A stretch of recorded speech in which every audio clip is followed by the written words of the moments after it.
Olá, boa noite a todos. Estamos aqui para dar início a mais uma atividade educacional promovida pela Academia de Ciências Farmacêuticas do Brasil, em nome da qual lhes dou as boas-vindas.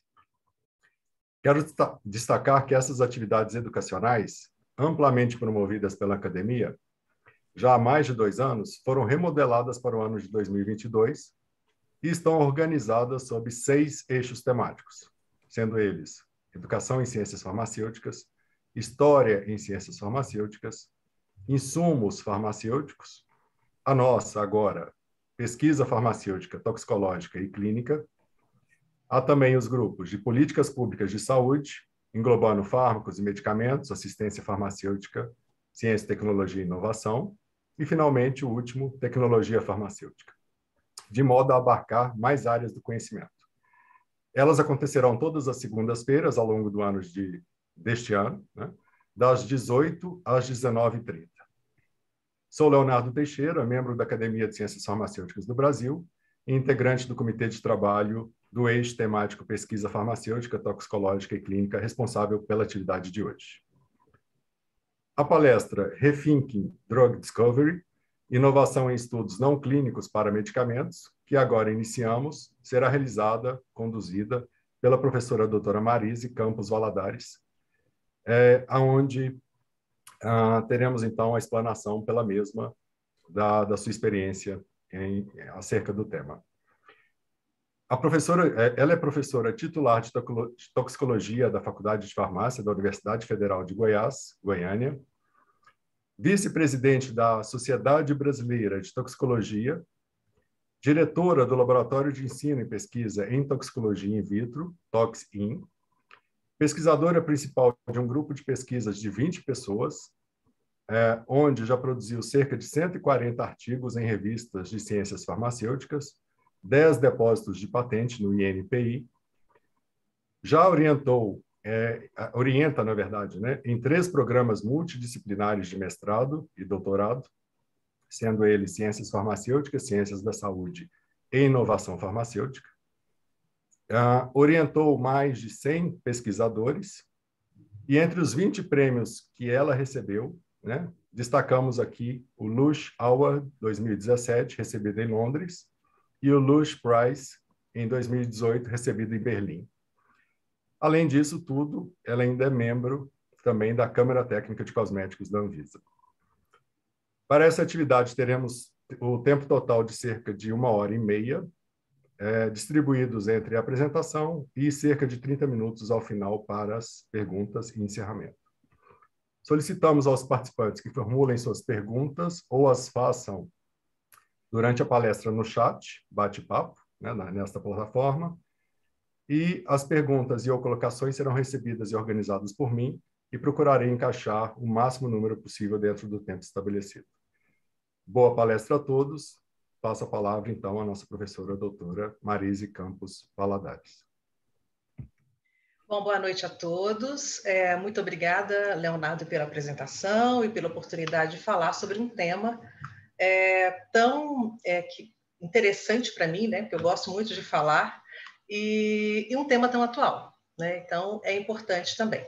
Então, eu vou falar sobre inovação em ciências farmacêuticas, inovação em estudos não clínicos, mas eu vou falar mais de ferramentas para se promover a inovação. Como é que a gente vai fazer hoje para inovar nessa área de ciências farmacêuticas? Quais são as nossas ferramentas? Quais são os avanços que nós tivemos do ponto de vista de ciência que nos permite ter resultados, dados mais preditivos, mais assertivos em relação à descoberta de novos fármacos e medicamentos de um modo geral? Bom, então, como o Leonardo já falou, não está passando aqui a minha... Agora foi. Deixa eu colocar isso aqui também, essa janelinha, deixa ela mais aqui, aí fica melhor para mim. Deixa eu organizar na minha tela. Bom, como ele já mencionou, esse aqui é o nosso laboratório novo, né? Eu coordeno um laboratório que chama ToxIn, é um laboratório dedicado a ensino e pesquisa em toxicologia in vitro. E esse laboratório, ele faz parte de um grupo de laboratórios que a gente chama LIFE, que é Laboratórios Integrados para a Inovação Farmacêutica. O LIFE, que é este prédio aqui, ele compreende 2.200 metros dedicados exclusivamente à inovação farmacêutica. E o Toxin, ele ocupa o segundo andar aqui desse prédio, e nós temos em torno de 800 metros quadrados dedicados à toxicologia in vitro, que é a minha principal área de atuação.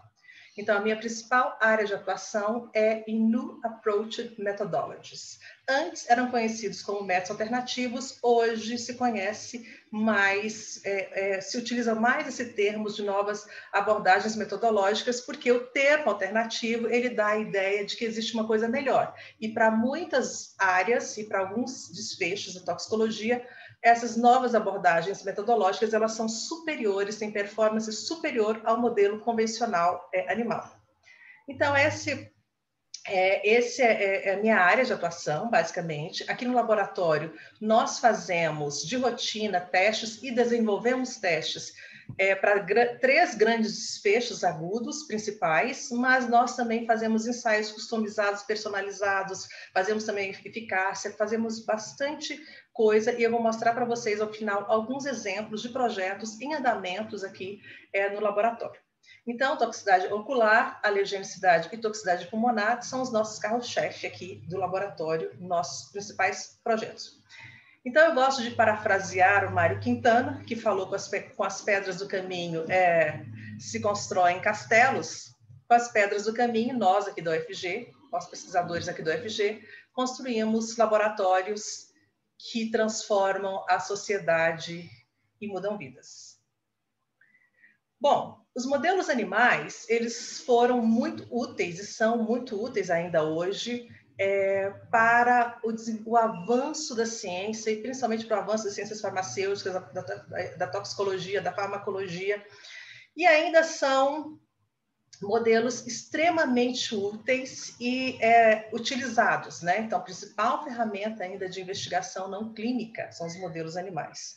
Mas nós estamos diante de uma mudança de paradigma, de um avanço da ciência para desenvolver, né, metodologias superiores ao modelo animal. Então, os modelos inovadores hoje para avaliação de toxicidade ou avaliação de eficácia, eles permitem não só prever qual vai ser o efeito, mas no caso da toxicologia, prevenir danos à saúde do consumidor em geral, quando a gente pensa em produtos para a saúde, desde cosméticos ou produtos farmacêuticos, ou medicamentos, ou dispositivos médicos, de um modo geral. E a utilização do modelo animal como uma ferramenta para pesquisa, ela foi uma escolha ética, ela não foi uma escolha científica, né? Então, foi depois do Código de Nuremberg que os modelos animais, eles passaram a ser utilizados para se prevenir eventuais danos em humanos. Então, a gente usa o modelo animal, camundongos, mas o nosso objetivo quase que sempre é prever e prevenir danos para humanos ou para o meio ambiente, se a gente pensar em toxicologia. Então, foi uma escolha ética, né, porque na Segunda Guerra Mundial se fez muita pesquisa utilizando pessoas, né, e aí, a partir da Segunda Guerra Mundial, se instituiu que todo e qualquer produto que fosse para utilização humana deveria ser previamente testado em animais. Então, nós estamos num momento da ciência onde nós precisamos, além de ter questões éticas, ter modelos que sejam mais relevantes para os humanos, né? E além disso, dessa necessidade, dessa demanda de modelos mais preditivos, nós também temos uma outra questão ética, que é a utilização dos animais, né? Então, eles iniciaram por uma questão ética da utilização para humanos, e agora nós temos uma questão ética de utilização de animais para prever também danos em humanos. Bom, a diferença... Então, os animais, eles contribuíram enormemente para as pesquisas biomédicas e para os avanços que nós tivemos até aqui, e os animais, de um modo geral, compartilham, no caso aqui de camundongos, por exemplo, compartilham 98% do nosso DNA, né? Os animais também são suscetíveis a algumas doenças nossas, comuns, como câncer, diabetes, doenças cardíacas. E os animais também têm uma vantagem de ter um curto ciclo de vida. Então, eu consigo observar o efeito de uma substância ou exposição a determinado produto por um longo período de vida. Também são de menor porte. Eu utilizo num teste, né, farmacológico, toxicológico, eu utilizo uma menor quantidade de produto. Isso é conveniente para a ciência, quando a gente está testando novos produtos. Porém, esses animais, eles têm inúmeras diferenças, né? Então, quando eu falo que 2% eu pergunto, 2%, nós temos 98% do DNA compartilhado, 2% é uma grande diferença? Sim. Para a biologia é uma grande diferença. Então, algumas doenças, como câncer também, alguns tipos de câncer, HIV, Parkinson, esquizofrenia, eles não têm o mesmo comportamento animal que se observa em humanos, na clínica. A fisiopatologia é completamente diferente de algumas dessas doenças. Nós também temos diferenças fisiológicas, além de fisiológicas, diferenças anatômicas. Aí eu cito aqui o sistema respiratório. O sistema respiratório humano ele é composto de mais de 50 tipos de células. O sistema respiratório de um rato, de um camundongo, tem bem menos tipos celulares. Nós respiramos pelo nariz e pela boca, os animais respiram só pelo nariz. Então, são diferenças anatômicas e fisiológicas que, no estudo de um produto utilizado pela via inalatória, os resultados serão distintos em humanos, em modelos pré-clínicos convencionais. Aqui também, esse gráfico mostra 400 fármacos que foram investigados com relação à sua biodisponibilidade, diferentes modelos animais, e com relação a humanos, a gente vê uma dispersão muito grande e uma falta de correlação entre os dados obtidos. Um outro aspecto importante, que isso aqui ilustra a dimensão do nosso problema e da nossa dificuldade, é que peguei um gráfico aqui do FDA com relação ao número de aprovação de novos medicamentos, novos fármacos, e no ano de 2020, olha, 53 novos produtos foram aprovados, novas drogas, fármacos, né, foram aprovados. 2021, apenas 50. Dentre desses 50, nós temos novas drogas, novas utilização de fármacos biosimilares, novas formulações de fármacos já existentes ou novas dosagens. Desses 50, apenas 54% são novas classes de fármacos. Então, isso ilustra a grande dificuldade que é a inovação farmacêutica. E se nós estamos diante de uma área que tem toda essa dificuldade de inovar, nós precisamos utilizar as melhores ferramentas para ter mais êxito, né? E é sobre isso que eu estou falando aqui com vocês. Quais são as melhores ferramentas mais preditivas para se ter mais êxito nesse cenário aqui? Em plena pandemia, nós conseguimos colocar no mercado 50 novos produtos farmacêuticos. Então, milhares de fármacos, de moléculas estão sob investigação, mas apenas algumas chegam ao mercado. Quais têm sido os vilões identificados nesse cenário? Dentre eles, os métodos, os modelos não clínicos animais. Tá? Então, a falha, né, de prever a segurança e a eficácia tem tirado esses candidatos a fármacos ou candidatos a medicamentos das fases, em fases 2 e fase 3. Então, esse estudo aqui mostrou que nem em fase 2, 73% dos produtos eles falham em fase 2, e em fase 3, 63% dos candidatos, né, dos potenciais novos medicamentos, falham também. Então, nós estamos diante de uma mudança de paradigma, e esse estudo especificamente aqui, ele trouxe uma coisa bem importante, bem grave, porque no estudo de fase 1, que é aquele paciente saudável que recebeu esse candidato a fármaco aqui, na França, observou-se, né, teve morte de voluntários. Então, por efeitos neurotóxicos não previstos nos modelos animais. Então, a não previsão de efeitos tóxicos nos modelos animais pode resultar em casos como esse, que pessoas saudáveis têm sérios danos neurológicos e alguns deles foram fatais. Tá?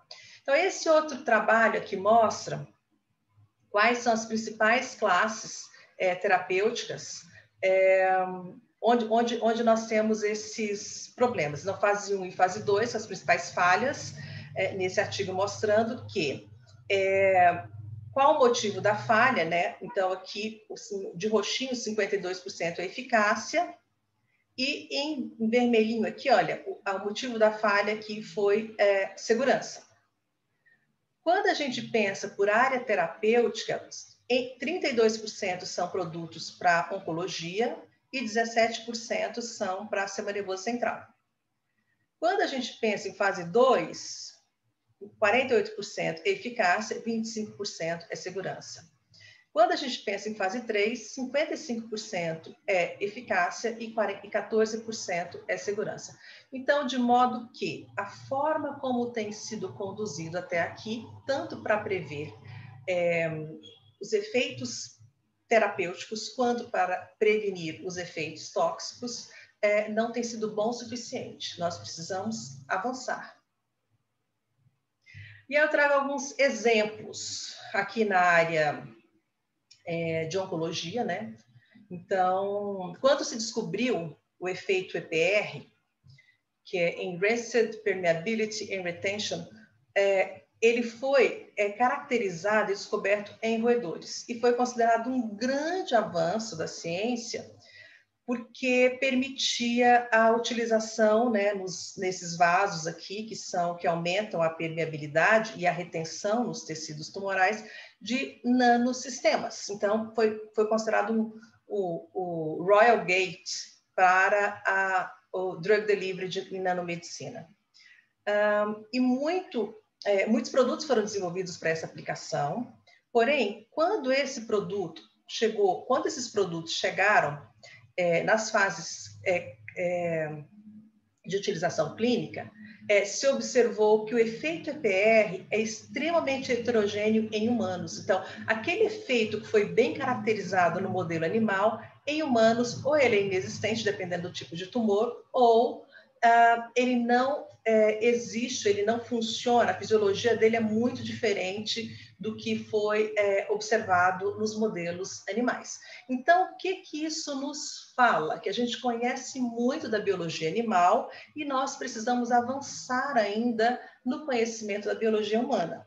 Tá? Então, precisamos, uma vez que nossa ferramenta é o modelo animal, né, a gente precisa avançar mais para conhecer mais como é que são os nossos alvos terapêuticos e como é que é a fisiopatologia das doenças humanas.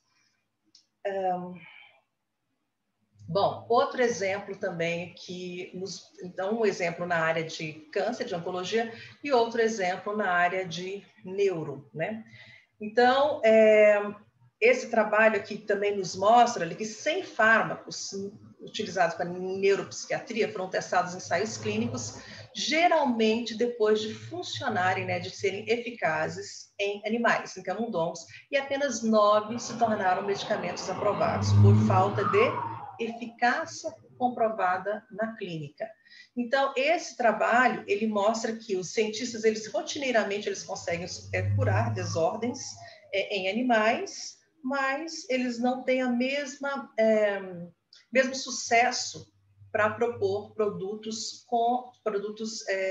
de fato que vão causar impacto nas doenças humanas, na parte de neuro, né? E isso foi bem discutido nesse trabalho, que existe uma diferença na expressão gênica de alguns componentes de receptores de neurotransmissores em humanos em relação aos modelos animais. Então, na conclusão desse trabalho, o trabalho diz que a gente precisa utilizar melhor os modelos animais, que para algumas finalidades eles não são bons o suficiente. E aqui eu faço um resumo de alguns aspectos que nós precisamos avançar em relação às limitações dos modelos animais. Então, os resultados em animais não reproduzem respostas humanas. Então, tem vários trabalhos que mostram produtos que não demonstraram eficácia clínica. Algumas vacinas contra a tuberculose, contra o HIV, contra a hepatite C, elas falharam nos estudos clínicos. Outros trabalhos mostram toxicidade fatal, né? Como foi, por exemplo, para esse anticorpo aqui monoclonal, que ele, no estudo clínico, ele promoveu tromboses cardiovasculares e com letalidade para os pacientes associadas ao tratamento com esse anticorpo monoclonal. Outro aspecto também que é importante, é importante se definir o alvo farmacológico que é relevante para humanos. Então, para algumas doenças, nós não temos alvos farmacológicos relevantes em animais que são compatíveis com humanos, como, por exemplo, para Alzheimer, eles têm, os alvos em animais, eles são irrelevantes na clínicas para doenças como Alzheimer e para sepsis, por exemplo. Outro grande desafio que nós estamos diante dele é que nós temos hoje em torno de quase 40% que existem em clinical trials são biológicos, não são mais as chamadas de pequenas moléculas, né? Então, para esses biológicos, produtos biológicos humanos, nós precisamos de ter alvos específicos para sequências moleculares humanas compatíveis. E isso nós vamos ter com outras ferramentas que não mais relevantes para o humano, que não os modelos convencionais animais, né? Então, nós precisamos de alvos específicos moleculares e também depende de conformação proteica para a atuação desses biológicos. E adicionado a tudo isso, tem se descoberto, tem se evidenciado também a importância do microbioma humano, né? Então, o microbioma humano, ele participa do metabolismo, ele interfere nos efeitos dos medicamentos. E nós temos um microbioma humano completamente diferente do microbioma animal. Então, aqui são vários cenários que nos diz que, para ter mais sucesso na clínica, tudo indica que nós precisamos avançar em melhores modelos mais preditivos do que os que nós temos até agora. Bom, além dessa demanda científica, né, que já foi extensivamente documentada, além dessa demanda de modelos melhores do ponto de vista da ciência, nós também temos as demandas regulatórias. Essas demandas regulatórias, elas iniciaram por questões exclusivamente éticas, né? Então, a ética de se utilizar modelos animais para testar cosméticos, né? Começou tudo com cosmético. Então, o cosmético, ele é um produto que eu escolho usar. Eu não preciso usar diferente do medicamento. Então, para cosmético, é considerado antiético utilizar modelos animais e, por essas questões, os modelos animais foram banidos da Europa, de outros países, e em alguns estados o Brasil também tem restrição e tem leis tramitando para se proibir no Brasil também. Então, tudo começou com questões éticas. Nós vimos que existem questões científicas com relação ao modelo animal e as agências reguladoras, elas estão legislando, né? E os países também estão legislando para acelerar esse processo. Então, aqui a primeira a estabelecer deadlines para a substituição do modelo animal foi o EPA, que é a Agência Ambiental Americana, em 2019, que declarou que irá reduzir os testes em animais, a aceitação desses testes, e também irá reduzir o financiamento em 30% até 2025 e eliminar por completo essa prática. O deadline é 2035. Então, é um deadline bastante curto quando a gente pensa da magnitude que o quanto esses modelos eles ainda são utilizados e o quanto a gente tem que avançar e o quanto isso impacta em recursos e pessoas treinadas para avançar na ciência, né? E a área da toxicologia, ela foi uma área que mais foi influenciada, né? Ela também está mais avançada, porque é uma área que usou muito animais, e ela ainda usa animais, mas assim, por comparação, foi uma das áreas que mais utilizou animal e também avançou pelas questões iniciais da proibição dos testes em animais para cosméticos. Então, essa decisão do EPA, ela influenciou outras decisões regulatórias, né? Uma delas é uma decisão do Parlamento Europeu para acelerar o processo da mudança de paradigma dos modelos animais para os modelos não animais, que aí tem uma série de modelos possíveis. Então, em setembro de 2021, o Parlamento Europeu ele assinou uma resolução com um plano de ação, né, para que ocorra essa transição e que essa transição ocorra de forma mais rápida, prevendo favorecer a inovação nos países europeus. Então, esse processo, esse plano de ação envolve tanto pesquisa como desenvolvimento de novos métodos, validação de métodos, treinamento e educação. É um plano bastante ousado e bastante completo também. Somado a tudo isso, os Estados Unidos está tramitando nos Estados Unidos dois projetos de lei, um que cria o Centro Nacional de Pesquisa Alternativas aos Modelos Animais dentro do NIH, e será um centro onde vão ser financiados e desenvolvidos novos modelos em substituição ao modelo animal. Então, é uma ação do governo americano para avançar e para favorecer essa transição quanto antes. E uma outra legislação também que tramita no governo americano de 2021, um projeto de lei, que é para que o FDA ele aceite, né, a aceitação dos métodos não animais, tanto para eficácia quanto para segurança. Porque a maioria dos métodos, eles têm sido muito utilizados para aceitação de segurança, eficácia não muito, mas essa lei americana, ela está prevendo que o FDA passe a demandar, né, métodos não animais.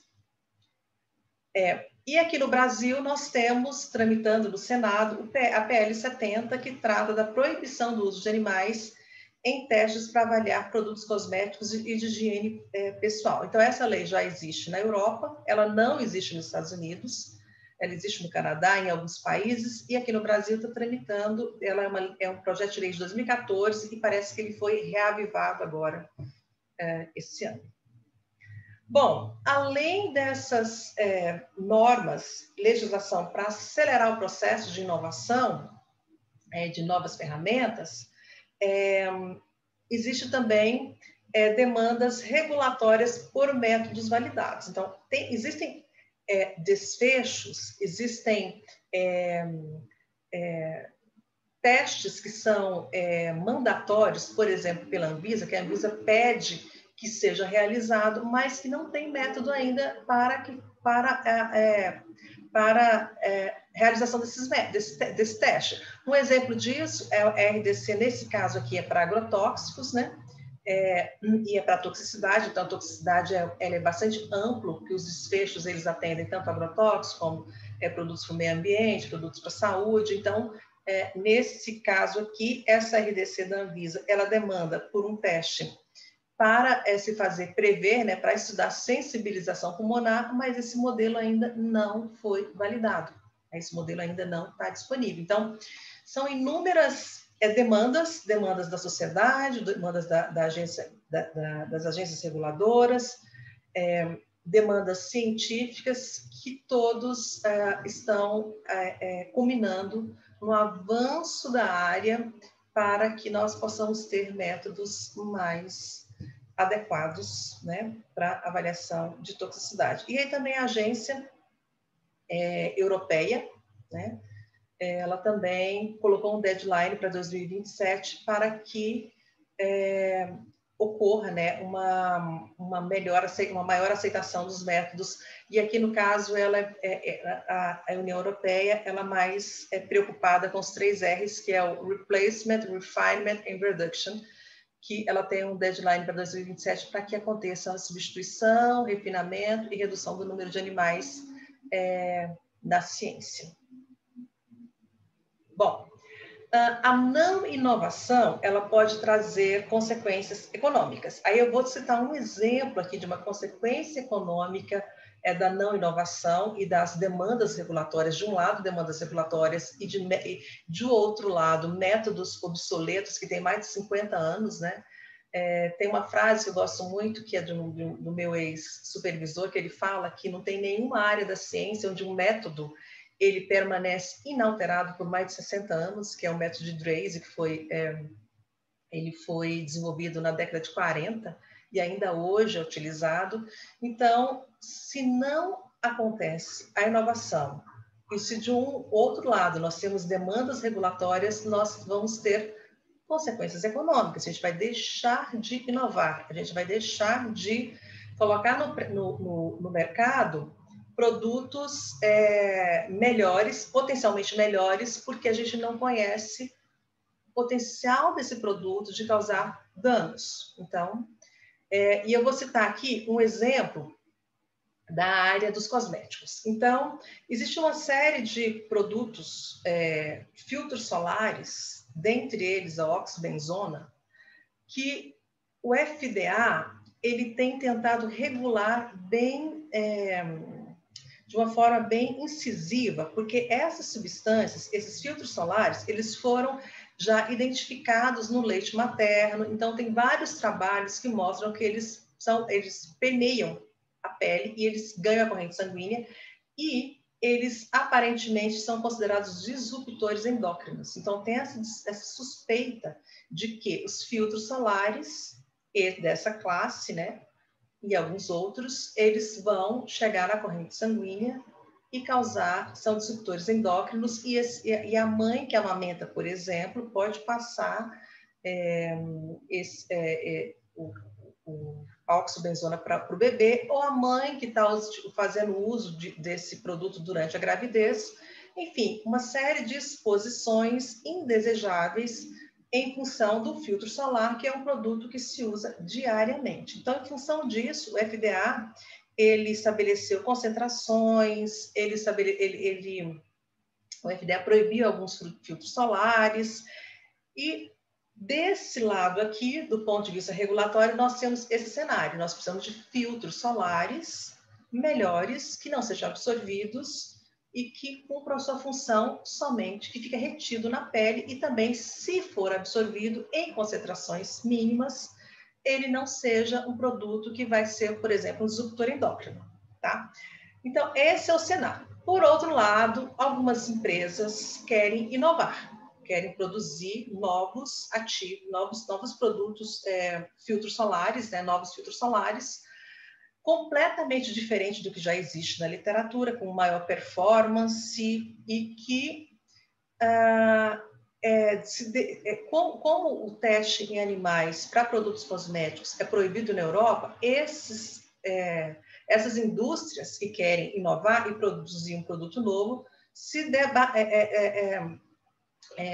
tiveram grande dificuldade de fazer os testes que são mandatórios para as agências reguladoras. Dentre eles, testes sobre o desenvolvimento do feto. Por quê? Porque não existe método alternativo ainda, ou método não animal validado para esse desfecho. Então, essa aqui é uma notícia do jornal do The Guardian, que pela primeira vez, desde 98, quando os testes em animais foram proibidos na Inglaterra, que a agência reguladora pediu que o filtro solar que estava sendo avaliado fosse testado em animais. Então, foi uma matéria que falava que, olha, o retrocesso, que nós estamos diante de um grande retrocesso, a utilização de testes em animais para produtos cosméticos, e, por outro lado, a indústria falou, eu faço o quê? Não tem método ainda validado para esse desfecho, eu preciso demonstrar que esse produto não é tóxico para os fetos, né, para o desenvolvimento fetal.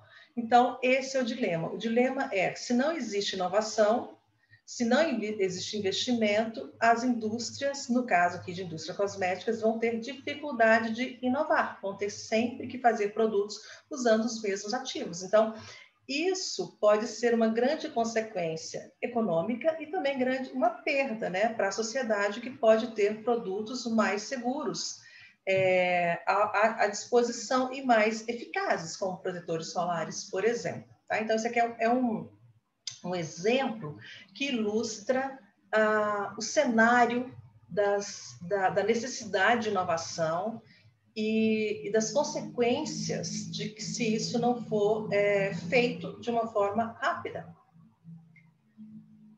Bom, então, eu acho que eu já deixei bastante argumentos aqui que a gente precisa inovar, precisa de ferramentas melhores, mas quais são essas ferramentas disponíveis hoje? O que nós avançamos em termos de novas metodologias não animais para transpor dados in vitro, por exemplo, para humanos usando melhores tecnologias. Então, aqui eu estou apresentando, falando para vocês de duas frentes muito importantes que têm conseguido gerar resultados muito significativos, que são os sistemas microfisiológicos, que é um exemplo de um sistema microfisiológico, que são plataformas onde eu posso colocar, são microescala, né? Onde eu posso colocar o tecido humano, por exemplo, e interconectar tecidos. Então, eu consigo recapitular a fisiologia e a função do corpo humano de forma dinâmica. Esse é o grande ganho dos sistemas microfisiológicos. Porque as culturas de células, os sistemas in vitro que são feitos, os tradicionais em monocamada, são sistemas estáticos. E nos sistemas estáticos, as células, elas perdem a sua função, né? E o que a gente já identificou? Que o fluido, que o fluxo, que a pressão no sistema faz muita diferença e interfere na capacidade proliferativa das células. A gente já sabe que topografia é muito importante para as células crescerem. Então, além de topografia, movimento é importante dependendo do órgão, eu vou mostrar isso para vocês.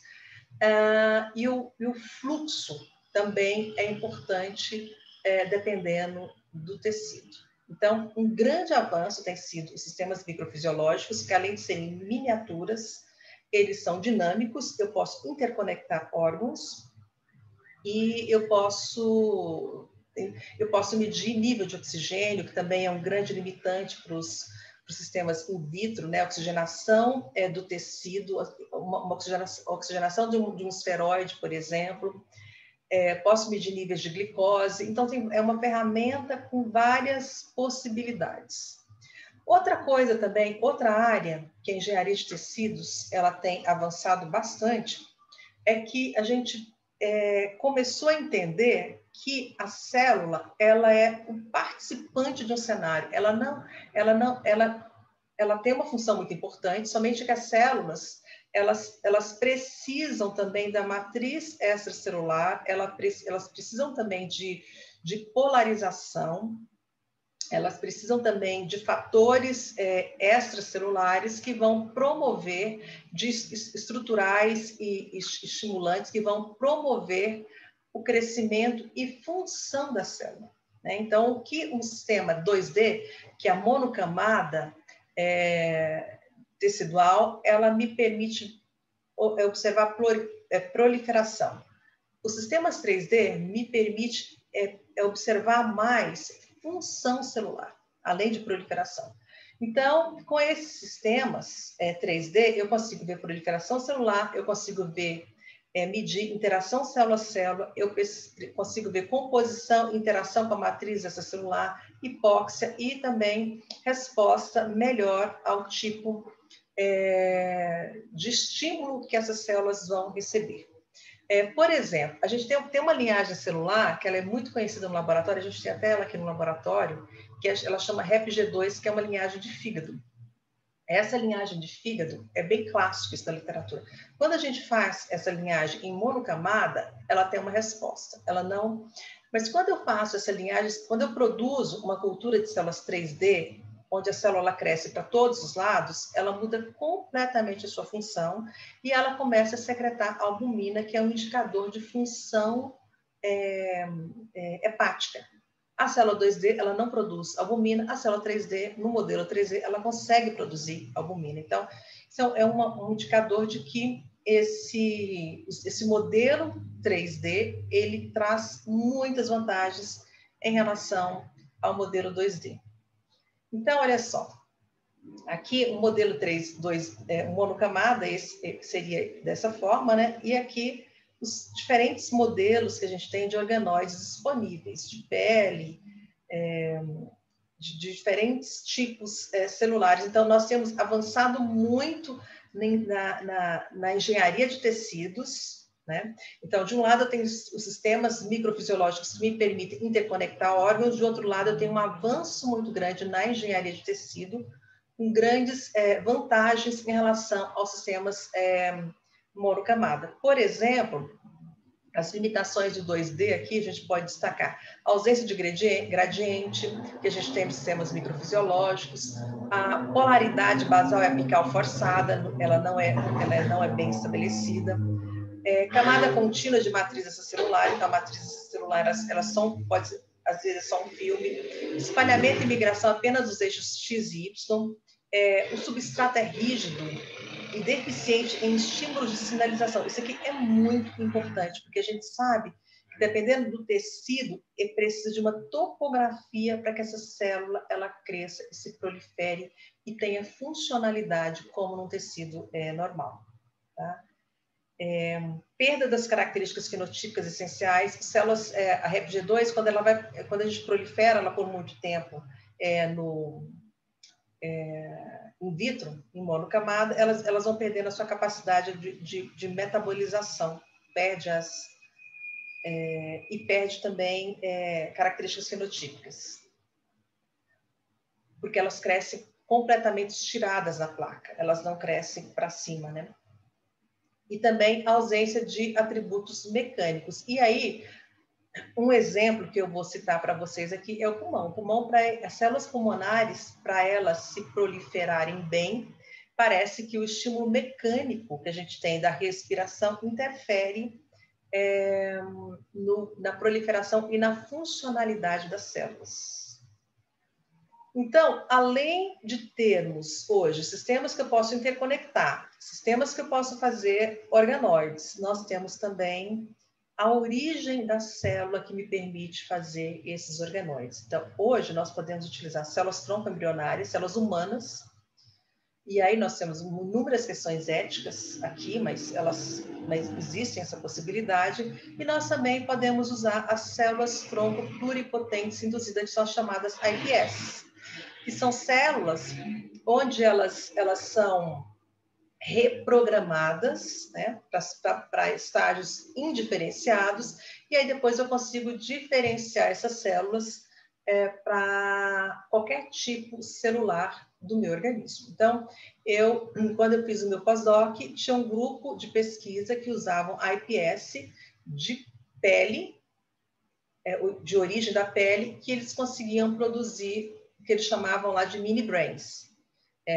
organoides neuronais, e com diferentes composições do cérebro, diferentes tipos celulares, glia, neurônios, todos oriundos das células iPS de origem humana.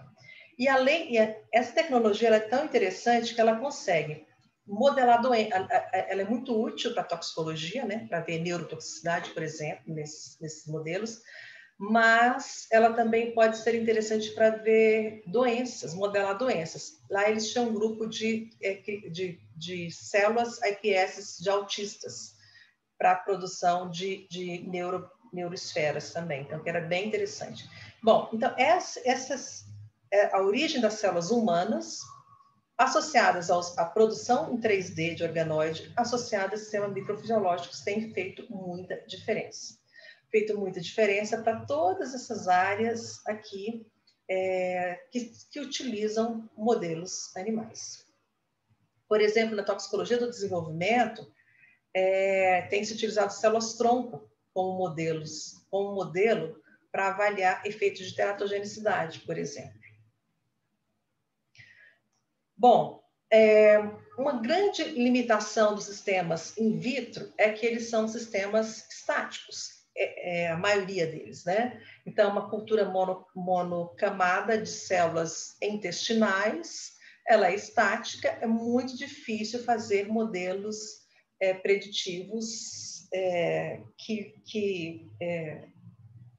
por exemplo, para a farmacocinética, sempre foi uma grande limitação. E com esses sistemas microfisiológicos, essas limitações elas têm sido superadas. Então, hoje a gente tem sistemas microfisiológicos aplicados aos que a gente chama de múltiplos organ-on-a-chip, para prever quantitativamente a cinética de fármacos e pode oferecer alternativas para alguns testes em animais. Então, tem tido observado avanço nessa área que antes era uma área bastante difícil de se avançar.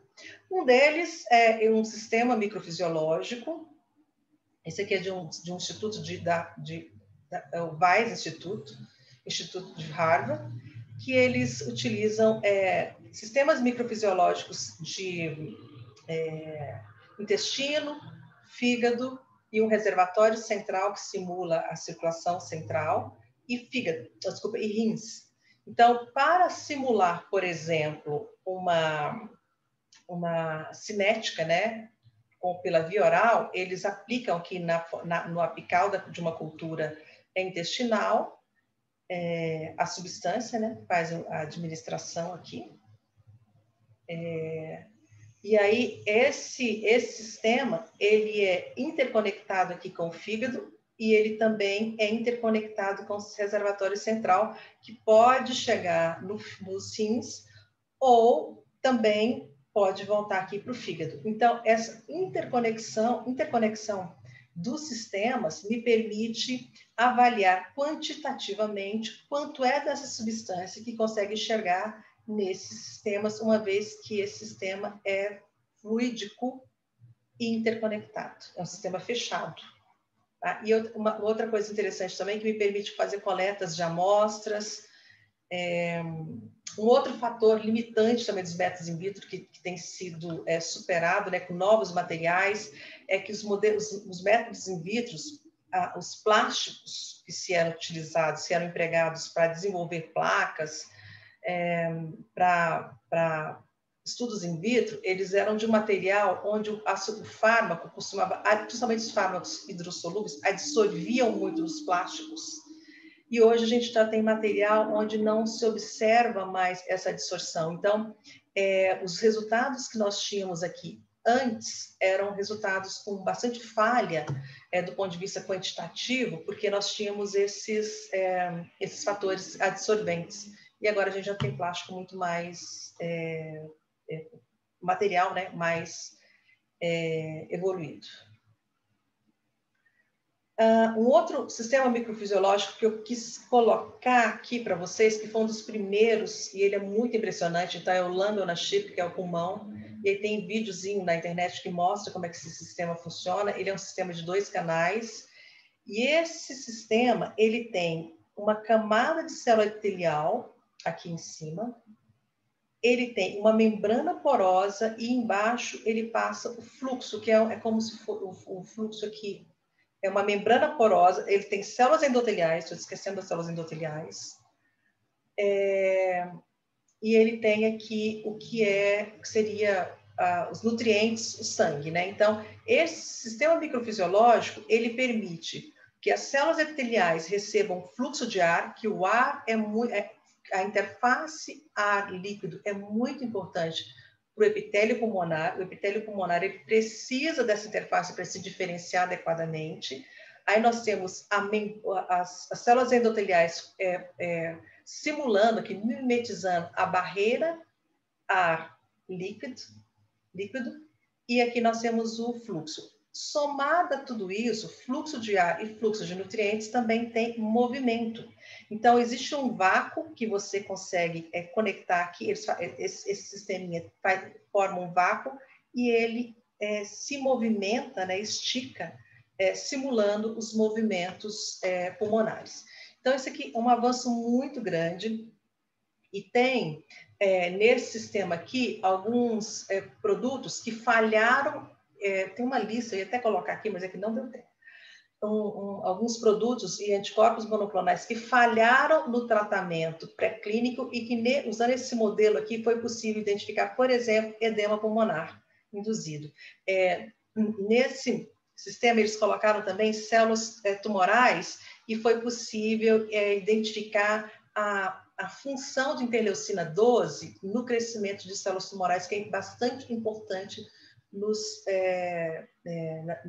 câncer de pulmão. Enfim, um avanço em relação ao que nós já tínhamos.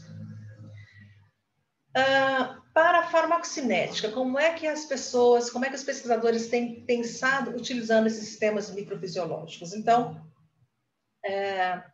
para criar, nesse caso aqui, se faz uma associação de sistemas in vitro com sistemas in silico. Então, para fármacos conhecidos, eu vou simular, né? Eu vou identificar qual é o comportamento de permeabilidade no sistema microfisiológico, por exemplo, aqui, se é por via oral, um comprimido, né, do intestino. Então, aqui eu crio banco de dados de fármacos conhecidos, fármacos de classe 1, classe 2, classe 3, classe 4. Eu crio informações utilizando o sistema microfisiológico in vitro, dados in vitro. Eu organizo esses dados in vitro aqui em modelos preditivos matemáticos e correlaciono com o comportamento dessas substâncias já conhecidas. Então, eu crio um banco de dados in vitro e correlaciono esse banco de dados in vitro, comportamento in vitro, com o comportamento clínico, utilizando aí modelos matemáticos. Então, eu consigo criar um modelo preditivo disso aqui, e quando eu tenho uma molécula nova, eu faço o teste in vitro, jogo no meu modelo matemático e eu tenho como prever qual vai ser o comportamento dessa nova molécula dentro da categorização biofarmacêutica.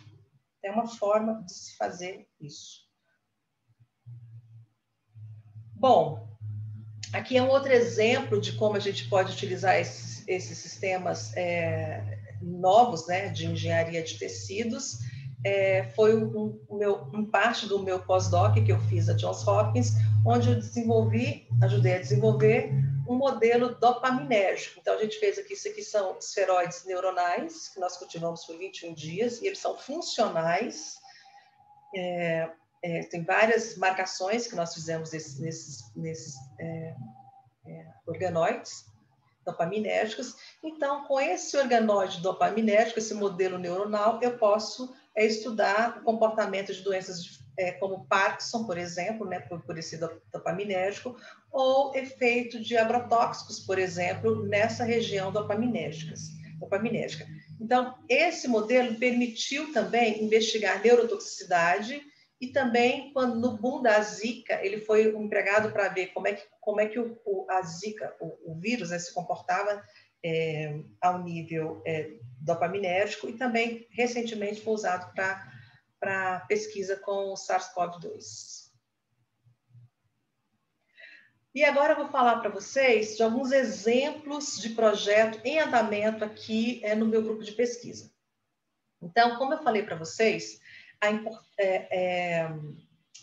as células de origem humana, elas são muito importantes, e a literatura está recheada de engenharia de tecidos para produzir organoides humanos, né, utilizando células-tronco embrionária e utilizando também a iPS. Qual foi a nossa estratégia aqui na UFG, nesse projeto de pesquisa?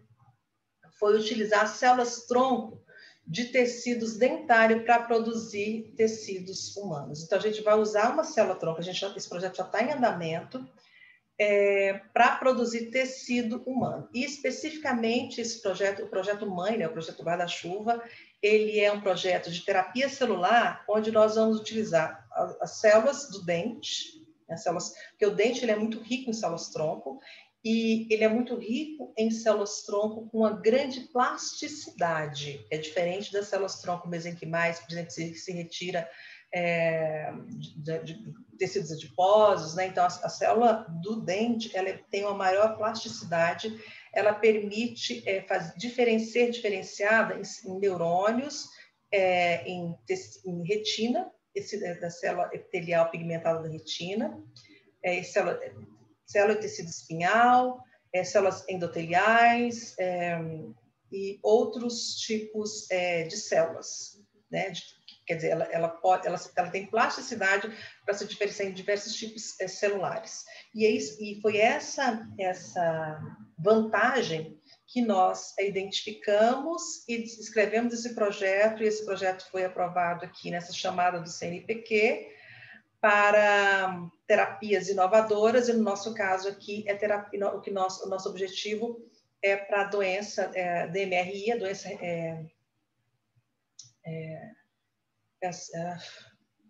degeneração da retina relacionada à idade, né?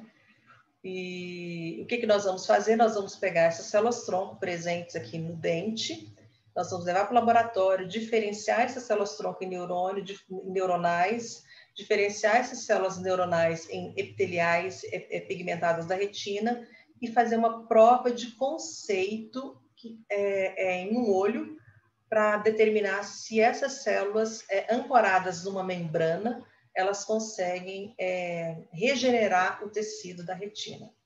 Então, basicamente, esse é o projeto, ele é um pouco mais complexo do que eu estou falando isso, obviamente, mas é um grande projeto e é o projeto que nós conseguimos o maior recurso do edital, esse projeto aqui, e ele tem se desdobrado em outros projetos no laboratório. Então, como a gente tem essa expertise em fazer essa proliferação, Léo, se eu estiver passando o tempo, aí você pode me falar. Não, Marisa, está perfeito.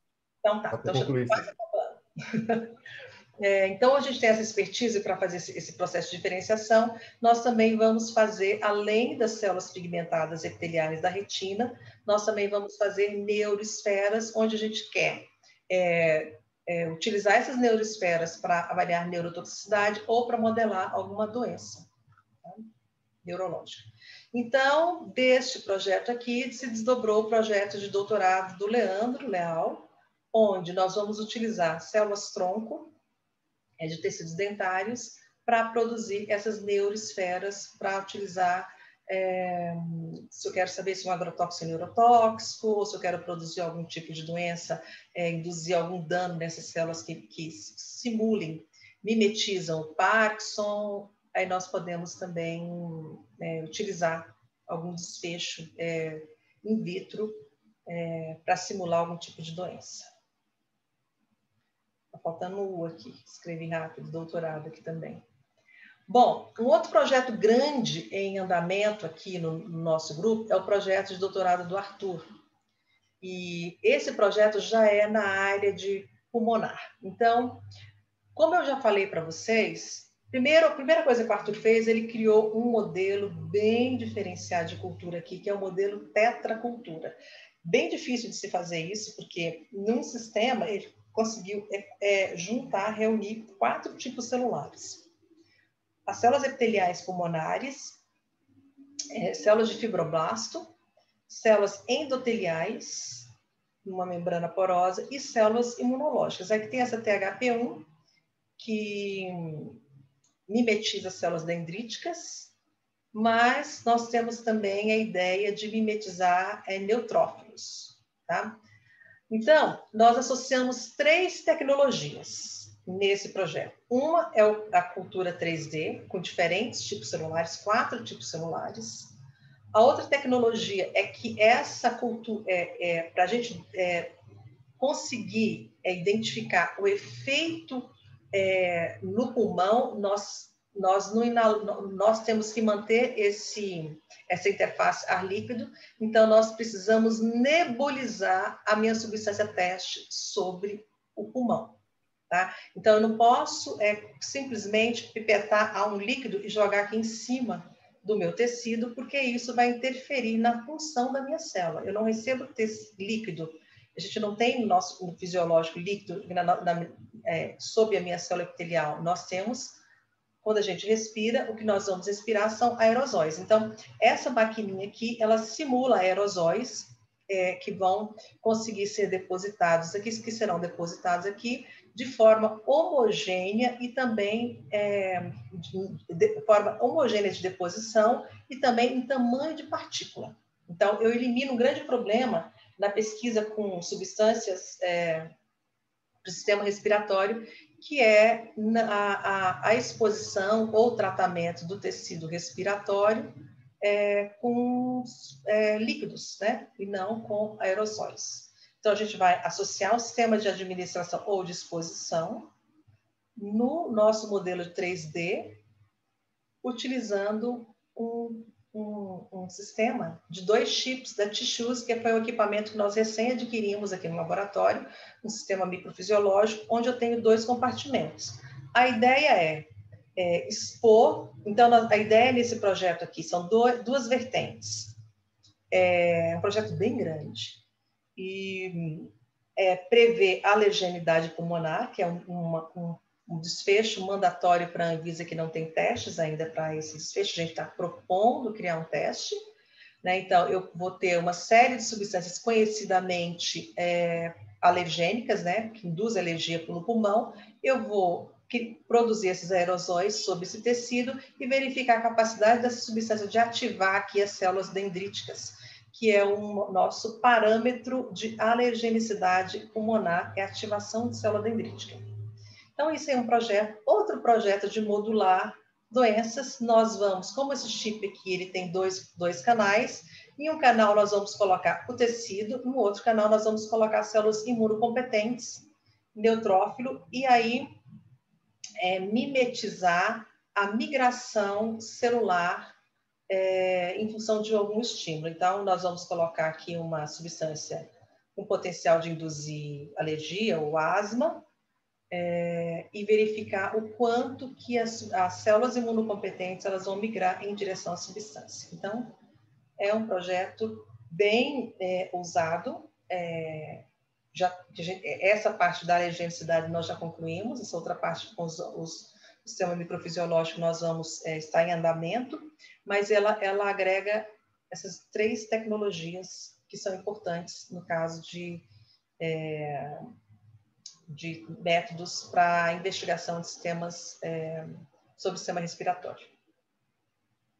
Então, para finalizar aqui, né, eu quero que eu costumo sempre dizer, e não é uma frase minha, é uma frase da área, é que nenhum modelo biológico ele é bom o suficiente, mas todos são úteis. Então, a gente precisa avançar nesses novos modelos e se apropriar dessas novas tecnologias para gerar resultados bem mais preditivos e prevenir catástrofes, como já aconteceram, e prevenir também e minimizar custos, acelerar os processos de 10 anos para uma nova substância chegar no mercado. A gente precisa acelerar esse processo, reduzir esse custo e fazer isso de forma mais assertiva.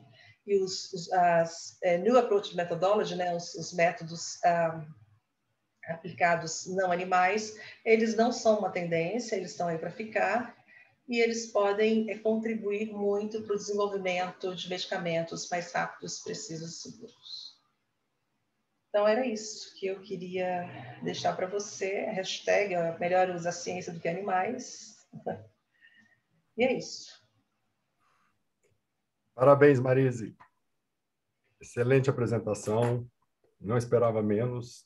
Estou muito contente e particularmente feliz aqui por você ter demonstrado, né, todo esse trabalho para os nossos presentes aqui, para os nossos convidados. E isso mostra o tanto que a ciência tem avançado, né, nesta área. E, ao mesmo tempo, a sua apresentação me fez refletir o quanto, provavelmente, drogas que não deveriam ter ido para a fase 1, né, em humanos, foram, e quantos medicamentos, talvez, que deveriam ter ido, não foram. Exatamente. Né? Quanta coisa que jogou fora, né, que poderia ser utilizado. O exemplo clássico disso aí é a aspirina, que eu sempre cito, porque a aspirina ela é tóxica para animais. Se ela tivesse sido testada em animais, a gente não usaria por um século esse produto. Até esse caso, né? Imagina, hoje a população sem a aspirina como medicamento, hoje até essencial, né? Prevenção até de problemas cardíacos. E, ao mesmo tempo, uma coisa que é interessante que você demonstrou é durante, né, o desenvolvimento desses métodos, sistemas microfisiológicos 3D em relação aos 2D, né? Não só a necessidade de espaço, interação entre as diversas células e tudo isso. Eu queria só saber qual que é a viabilidade disso hoje em laboratório. Já é de uso corrente? Temos que comprar todas essas placas? Qual a sua experiência ao lidar com isso? Antes da gente passar para as perguntas que estão aqui, né? Certo. Aqui no laboratório a gente usa de rotina. A gente já faz tudo isso. A gente tem vários projetos em andamento. Um deles é matriz extracelular específica para o órgão, que é um grande problema. A gente não tem matriz extracelular disponível no mercado. A gente tem um colágeno de cauda de rato, mas a gente está trabalhando em matriz extracelular específica, órgão para olho, para fígado, que são completamente distintas. Então a gente já faz isso aqui de rotina. Não significa que a gente não faz as monocamadas, porque eu sempre falo aqui para os alunos e para todo mundo que eu converso, que o importante é a sua pergunta. Se você tem uma pergunta bem formulada, um sistema monocamada ele pode ser bastante útil para responder a sua pergunta. Você não precisa fazer um sistema tão complexo, que é muito difícil de se fazer, que é o sistema de 3D. Então, isso já é rotina em vários laboratórios que eu conheço. Com relação ainda, também que chamou bastante atenção, o uso das células tronco embrionárias, não seriam elas mais indicadas para que a gente realizasse os estudos de teratogenicidade e outros estudos complementares, ao invés de utilizarmos animais? As células embrionárias, elas têm um grande problema que é a questão ética. A utilização de células embrionárias humanas é muito difícil, a aprovação. E aí, por isso, surgiram as IPS. A IPS, ela é muito boa, só que ela é muito cara. Ela demora de cultivo em termos de 20 dias a mais do que as células embrionárias e tudo meio quimicamente definido. O que significa meio quimicamente definido? É que não tem soro bovino fetal, que é o arroz com feijão do cultivo celular. Então, são substâncias definidas. É um meio que tem todos os fatores de crescimento e eles são muito caros. Então, eu posso dizer que a gente já está, assim, alguns anos à frente dos testes utilizando somente animais, né? Isso. Tem áreas, na minha área, por exemplo, alergenicidade. Eu tenho um pacote de testes que envolve os chamados de teste em químico, que é reações químicas, ex vivo, in vitro, que eu consigo fazer esse pacote de testes que o resultado é superior, a capacidade preditiva desse pacote é superior ao modelo animal. O modelo animal me dá uma capacidade preditiva de 75%, esse modelo eu consigo chegar a 100%, 90%. Se eu associo ferramentas em sílico, eu melhoro ainda essa capacidade preditiva. Sim. Eu vou abrir agora para algumas palestras, para algumas perguntas que estão aqui no chat. A primeira é do Dr. Dante, onde ele pergunta qual a aceitação desses testes pelas agências, né? Acho que mais especificamente aqui pela Anvisa. E também há uma outra pergunta, Dr. Dante, se você quiser fazê-la pessoalmente não, né? Virtualmente. Tudo bem, era só uma opinião de alguns farmacologistas, né, que colocam sérias dúvidas sobre o modelo animal, sobre os resultados em modelo animal, né, levando a gente a mudar, né, com toda a questão ética que você colocou, etc., para outros modelos, não mais animais, né? E aí, você também, eles remetem você a não fazer também outros testes, como se faz ainda, mas entrar num fase zero, né? Onde você começa com doses muito baixas, mas direto em humano, né? Você faz primeiro alguns testes de toxicidade e depois já entra direto em humano. O que segundo eles, dá muito mais certeza do que ficar trabalhando com animais. E você mesmo disse, né, o animal não é o melhor para a gente ter, mas é o que se tinha, é o que se usava, né, até então. Então, ficam aí as duas questões para mim. O fase zero pode ser usado como para se abreviar, né? Ou seja, faz-se uma toxicologia e em seguida começa com doses menores. E a segunda, que é essa, não só de Anvisa, mas lá fora, porque hoje você faz descoberta de novas drogas, você não faz mais para o Brasil, você faz para o mundo. Elas são patenteadas e você quer sair com elas. Então, a gente tem que pensar nas agências lá de fora também. Elas já estão aceitando, né, esses testes não animais como válidos ou ainda demanda discussões, etc. Senão, não vai adiantar muito, a gente não consegue sair do mesmo lugar, né? Ou seja, o animal não é aceito, ou tem restrições éticas, etc., e os testes não animais, as agências colocam um obstáculo na aceitação. Então, eu estou questionando muito mais para saber se você, até por estar mais próxima da Anvisa do que a gente, você está em Goiás, a gente está aqui em São Paulo, se tem uma ideia mais próxima de agência e se fase 1 seria a solução. Fase 0 seria a solução. Os testes, na toxicologia, se preocupa muito é o desfecho. Por exemplo, irritação ocular, ou então alergenicidade. Quais são os métodos que conseguem medir adequadamente esses desfechos? Então, esses métodos, eles são métodos validados e recomendados pelo OCDE. Quando a OCDE valida, quando esse método é validado por agências que validam métodos no mundo, né? Tem na Europa, tem nos Estados Unidos, e chega até o OCDE, e o OCDE recomenda e cria um guideline, esse guideline ele é aceito pelas agências reguladoras no mundo, inclusive pela Anvisa. Tá? Então, a Anvisa, há uns 3 anos atrás, ela colocou tem um documento onde ela fala que ela aceita os métodos, né? E é por desfecho. Então, se o método ele é bom para avaliar a toxicidade ocular de agrotóxico, ele também é bom para medicamento, ele também é bom para cosmético. Tá? Então, eles são bem aceitos. Para agrotóxicos, a Anvisa, inclusive, recomenda a utilização de métodos alternativos. Então, ela não só aceita, como ela recomenda. É o que está acontecendo nos Estados Unidos. Esse projeto de lei americano para o FDA se modernizar e recomendar e ter políticas de financiamento desses novos métodos, que podem ser melhores do que os modelos atuais, né?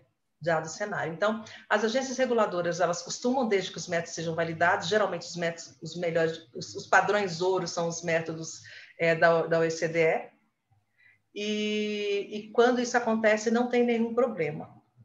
Né? E o fase 0? Sim.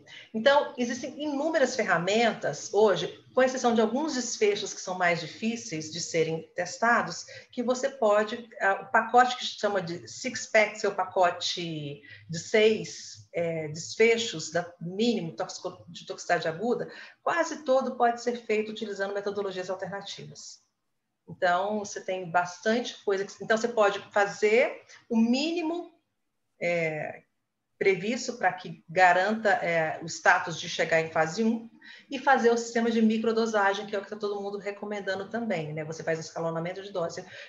Como a analítica, né, a química analítica, ela avançou muito, então ela consegue detectar picogramas, nanogramas, você não precisa dar uma dose muito grande, né, para o paciente, para você conhecer a cinética daquela nova substância no organismo do indivíduo. Então, esse avanço da ciência analítica me permite avançar em fase 1 ou fase 0, não sei como é que estão chamando, fazendo o esquema de microdosagem. Ok, obrigado. Doutor Lauro? Deixa eu ver aqui. Ah, então, professora, parabéns pela apresentação, sensacional. A gente vê um futuro espetacular pela frente. Eu sou conselheiro do Conselho e tenho acompanhado a evolução da legislação e da regulamentação de uso de animais pelo Conselho, né? E, inclusive, nós, a questão de 2 anos atrás, Marco Antônio e eu, editamos um livro dos primeiros métodos alternativos que foram reconhecidos pelo Conselho e também autorizados e aceitos pela própria Anvisa. Agora nós estamos com um pacote de mais ou menos, acho que são os 16 ou 18 novos métodos que a próprio Conselho reconheceu, todos da OCDE, reconheceu como efetivos e validados para serem adotados no Brasil. E a gente agora está estudando como fazer essa tradução para a língua portuguesa de modo que possa ser viabilizado no Brasil. E tenho também conhecido e fui conhecer o sistema que tem aqui da LNBio, em Campinas, de Organ Ownership, né, que é um fenômeno bacana lá com o Pagani. Ele estava lá no tempo que ele estava lá. E vi com grande entusiasmo os métodos que você está desenvolvendo. Sensacional. A minha pergunta é se eles já estão redigidos e poderiam ser, estão validados, redigidos e validados para poder apresentá-los ao Conselho para reconhecimento, né? Poderia ser apresentado ao Conselho ou diretamente ao Conselho ou enviado à Bracvan, né? Que é a organização brasileira que valida e reconhece os métodos, ou a própria RENAME, né? A Rede Nacional de Métodos Alternativos. A senhora faz parte da RENAME? O seu laboratório está incluído na RENAME? Sim, eu hoje sou representante da RENAMA dos laboratórios associados, junto ao MCTI. Então, a gente faz parte, sim. Eu faço parte da validação do primeiro método alternativo no Brasil, junto com o Bracva, lá com o Otávio. E a gente, assim, tem essa validação que está em andamento, mas o meu laboratório, nós desenvolvemos um epitélio ocular. Então, a gente, para saber se um cosmético é irritante, né? Então, a gente tem o epitélio ocular, um tecido, né, da córnea, a primeira camada da córnea, a gente conseguiu construir isso no laboratório. Esse tecido, ele já é vendido pela L'Oréal há muito tempo, há muitos anos fora do Brasil. Só que esse tecido não está disponível no Brasil. Então, nós construímos esse tecido, esse trabalho ganhou um prêmio, foi um trabalho do Arthur também, foi mestrado do Arthur, e hoje nós estamos fazendo uma validação interlaboratorial, o meu laboratório com o laboratório Boticário. O nosso objetivo é criar documentação para apresentar para o OCDE essa nova metodologia. Então, assim, eu tenho que apresentar em breve para o nosso confrade, o Marcelo Morales, para ver se nós temos recursos de algum órgão do governo para poder fazer a tradução e colocar essa segunda leva de métodos alternativos em língua pátria para acesso a todos os estudantes. E precisa de traduzir mesmo em língua portuguesa, porque esses métodos não são fáceis de serem assimilados por qualquer profissional, mesmo com formação científica. Os termos e o conhecimento envolvido vão muito além da mediana do conhecimento de uma língua estrangeira, no caso, o inglês. Mas eu queria parabenizá-la pelo trabalho, eu achei sensacional esse esforço de reduzir o uso de animais. É aí que eu queria também fazer uma observação, porque muita gente acha que os métodos alternativos liberados pela OCDE são métodos substitutivos. Não. a grande maioria dos métodos alternativos de hoje não são substitutivos. São poucos os que são substitutivos. A maioria ou usa redução ou usa o refinamento dos métodos, né? De modo que existe hoje uma tendência da gente supervalorizar a parte química e desprezar o uso de animais. O uso de animais nunca será substituído, nunca será eliminado, porque eles são absolutamente incríveis e importantes. Enquanto se tem milhares de biotérios, tem 1 ou 2 laboratórios como o seu ou da LNBio fazendo pesquisa. Isso é insuficiente para a gente trabalhar no desenvolvimento de novos fármacos, novos medicamentos. De modo que os políticos, às vezes, ficam um pouco exagerados, entusiasmados, e começam a colocar prazos para a gente eliminar o uso de animais. Nós temos que trabalhar muito na linha, eu acho que o europeu está muito mais sensato. Vamos trabalhar com os 3 R's, de tal maneira a racionalizar, não usar animal de uma forma tal, ter o cuidado com o trabalho do animal, quer dizer, não maltratar animal no ensaio. E, para isso, as normativas que o Conselho liberou são do uso de sistemas para eutanásia, para o trabalho com o animal, o tratamento, a criação, a produção, tudo isso aí é uma ferramenta sensacional de uso para quem trabalha com animal.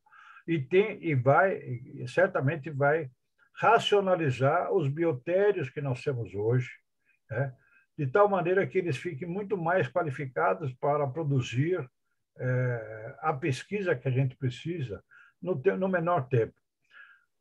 Os métodos alternativos, muitos deles serão muito mais econômicos e muito mais rápidos. Outros, ao contrário, ainda demorarão muito tempo para a gente chegar lá.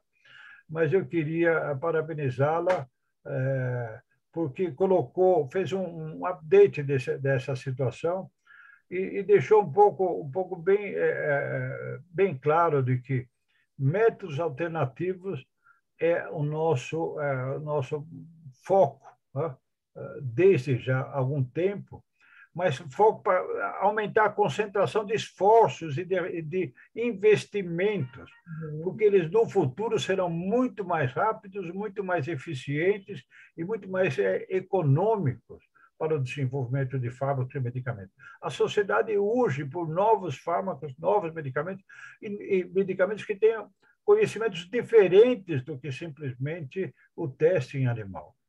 Mas não, em nenhum momento, colocar nesse estágio agora que vamos acabar com os métodos com o uso de animais. Isso é uma utopia. Uma utopia. Não se vai conseguir transformar isso assim, em curto intervalo de tempo, daqui 5 anos, daqui 2 anos. Vai muito tempo para a gente chegar lá. Muito tempo. Então, a sua palestra foi muito pautada pela prudência, de não colocar metas de curtíssimo prazo, especialmente esse de eliminar animais, que imagine se a gente vai ter laboratórios para fazer ensaios para substituir cerca de 1000 biotérios que nós temos hoje no Brasil.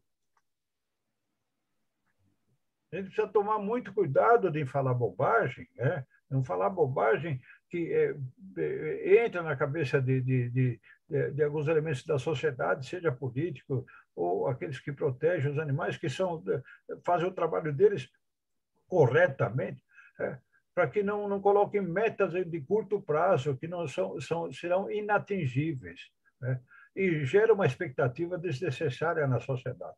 O que nós temos que fazer é como conseguir os melhores métodos para desenvolver mais rapidamente nossos medicamentos que sejam eficazes e seguros. Só isso.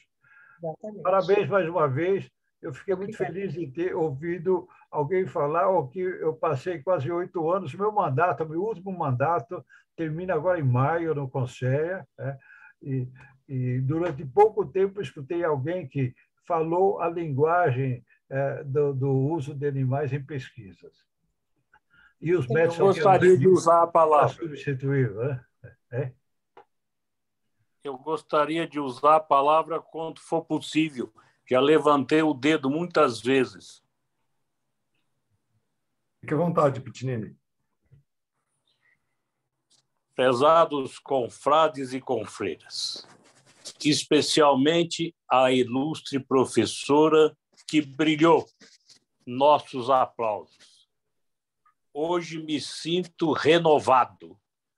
Quisera ter uma amostra, 10% do laboratório que a senhora tem quando eu era professor titular ativo na farmacologia. Fiquei imensamente satisfeito porque me relacionei farmacologicamente com a minha especialidade médica, que é a oncologia. Parabéns, professora. A senhora tem uma ética ao falar, uma dialética ao expor, e é brilhantíssima. Muito obrigada. Se eu tivesse mais um pouco de condições, eu iria a Goiás, onde tem ex-alunos, para conhecer o seu laboratório. Os meus ex-alunos... Está aberto. O convite está feito. Ex-alunos hoje estão na Anvisa. A minha área de pesquisa em farmacologia é a fitoterapia. Um blog que eu suspendi e que tenho vontade de voltar. Brilhantíssima sua explanação. És uma excelente palestrista. Não fica dúvida nenhuma. A nossa Academia Nacional de Farmácia, Academia de Ciências Farmacêuticas do Brasil, está de parabéns.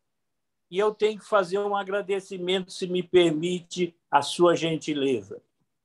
Só entrei hoje porque o Lauro praticamente me convocou. Ando muito entusiasmado com a situação da ciência, da pesquisa e do ensino farmacêutico. É preciso que unamos força, que voltemos a ser aquilo que uma paciente minha de oncologia, alguns dias atrás, me perguntou. Doutor, antigamente os remédios curavam, hoje eles só tratam.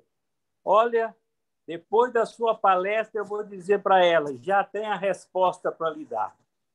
Que Deus abençoe você e a sua equipe, os seus doutorandos. Sinto saudade de não ter mais idade para poder fazer o que a senhora está fazendo. Obrigado, Lauro, por ter me prendido a essa palestra de hoje. E parabéns à nossa academia, parabéns à senhora, parabéns a Goiás, parabéns ao Brasil, que sabe investir e citar maneiras, formas de ensinar, de pesquisar e de produzir novos fatos. A senhora me emocionou. Muito obrigado. Que Deus abençoe. Muito obrigada. Uma salva de palmas, Marisa. Eu peço a todos que, se puderem abrir suas câmeras para foto de encerramento. Palavras muito generosas. O senhor está convidado para vir aqui conhecer. Fico muito feliz de poder participar. Obrigado, Marisa. Obrigado, Pitinini. Gente, infelizmente, são 19h31. E cabe a mim também cumprir o prazo, né, o término acordado. Dessa forma, Marisa, há aqui no chat várias parabenizações, cumprimentos, para que depois você possa ter acesso. Há também uma pergunta ainda do Dr. Acácio, que pergunta modelos, mas acho que já foi explanado durante sua fala, né? Então, desta forma... Tem contato também, né? Se quiserem entrar em contato, a academia, eu vou deixar meu contato aí com vocês. Se puder colocar no chat, Marisa. Vou colocar meu e-mail aqui, então, agora. Perfeito. Bom, dando encerramento, então, à atividade, agradecer a todos em nome da Academia de Ciências Farmacêuticas do Brasil e, de maneira especial, a nossa convidada, a professora doutora Marisa, que trouxe contribuições relevantes acerca do seu trabalho. né? Estamos muito contentes. Parabéns novamente. As Obrigada. palavras do Dr. Pitinini são mera expressão do que toda a academia está sentindo hoje, nesse momento, né? E quero reforçar também que teremos diversas atividades de diversos eixos temáticos, todas as segundas-feiras, ao longo do ano de 2022, e vocês todos estão convidados. Encerramos agora a nossa transmissão. Um grande abraço e até a próxima atividade. Muito obrigada.